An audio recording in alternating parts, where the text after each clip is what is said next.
Dublin Airport. It's early in the morning and we're waiting for the flight to come in from Chicago. It's due in the next couple of minutes. And on board we have a very special person. Well, here he comes all the way from Chicago. And I would guess he's got some medals here. Eamonn, congratulations. How are you? Are you exhausted? Yeah, tired enough now. Did you get any sleep on the plane? A little bit. Got a little bit in Chicago. Fantastic. Where's the medal? John, you have it there. Let's see it.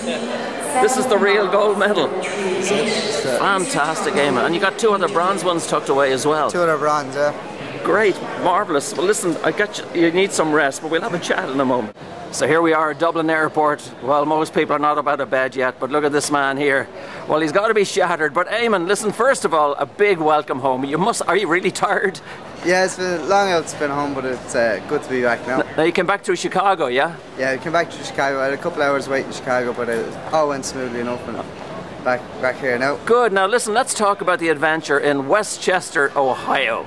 3 events. It's the triathlon of water skiing. We kicked off with, I guess slalom came first. There's trick finals first on the Friday or on the Saturday. Okay. And we had slalom and jump on the Sunday. Now tricks, your hopes would have been pretty high for tricks. This is your strong one. So talk us through that. What happened in tricks? Yeah, I qualified. I was in 3rd place, third last to go off the dock, and we had Manu from France was 2nd seed, and Jorge Font was top seed. Okay. And I did improve a little bit on my score in the prelims, but it wasn't enough because Manu went out and actually broke the world record. He scored 15:50, which actually put him ahead of Jorge. So okay. So Jorge finished 2nd, and I was 3rd. Okay, so that stage now you're biting your fingernails, yeah. I guess. So what comes next after tricks? Then we had that was Saturday, and then on Sunday then we had. Sunday morning we had slalom, the slalom final, and I was in 4th place in slalom going into the finals. Okay, and, well now tell us now, at this stage, tricks and slalom, you don't really know where you are in terms of overall, do you, at this time? The overall, it was quite close between myself and Joe Ray at that point, who was the top seed in the slalom. Right. And he had scored 4 at 40, but he's in the MP2 category. Right. So I went out and I improved nearly a pass. I went from 4 at 46 to 3 at 49.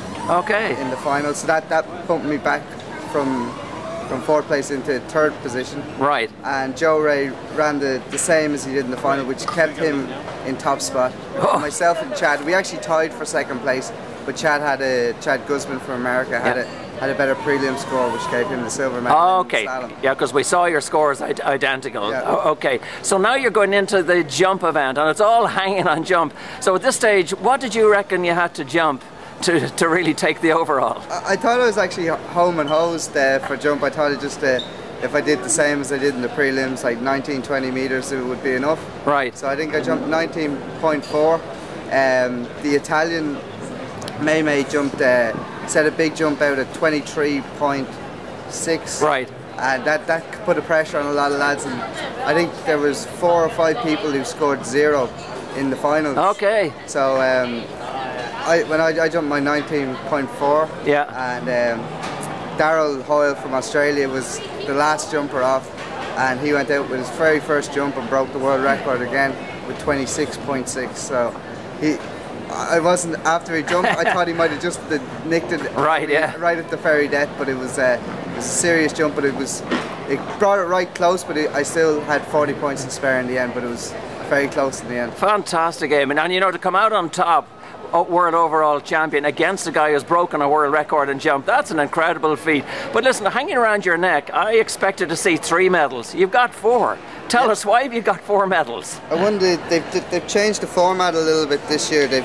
do like a tournament overall, right? Which is not only, before it used to be MP1, 2 and 3, yeah, but now they've combined all the seeded skiers together, and then they do the tournament overall, which is the visually impaired, the stand-up skiers, right, and the seated skiers all against each other. So you got to be a bit of a mathematician to work that one out. A bit of a mathematician, but apparently I'm But they say I'm the best. I'm not going to argue with them anyway. Well, we're not arguing with you, Eamonn. As far as I know, nobody in the world has ever won 2 world overall gold medal titles. Big congratulations from all your mates back here in Ireland. Eamonn Prunty, you're a star. Cheers, thanks very much. John Prunty. John, you've got to be very proud of this young man. Oh, so he's steal your breath away. It's pretty scary when you're standing on the dock and watching him going out, not so much in the tricks and slalom, when he's coming up to that jump at 57 kilometres an hour. Right. And he's cutting out the 3/4 cut, which increases speed to somewhere near 70 kilometres an hour. It's pretty scary. I don't know what it has to be like for him, but for me, the heart must be still ticking well to be able to stand it. And you know, and we'd see Darrell Hoyle, Australian, breaking the world record, and still Eamonn comes out on top, and overall, that's an incredible feat. Well, you see, his standard of skiing overall is his slalom, his trick, and his jumping put together. Yeah. He's just the best overall skier out there. Even though they're close behind him, right? And he only scraped in the overall by a short margin. But that's what the goals are. They're not found easy.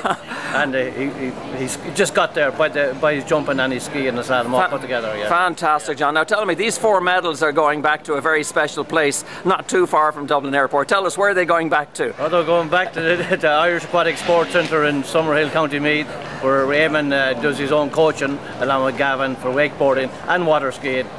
So it'll be proudly displayed in the clubhouse. Okay, so you're expecting lots of new people going down there to get coaching from a gold medalist, eh? That's right, world champion, so they'll be in good hands. John Prunty, we're very proud of you and your family, what you've done. Congratulations, fantastic. Thank you very much.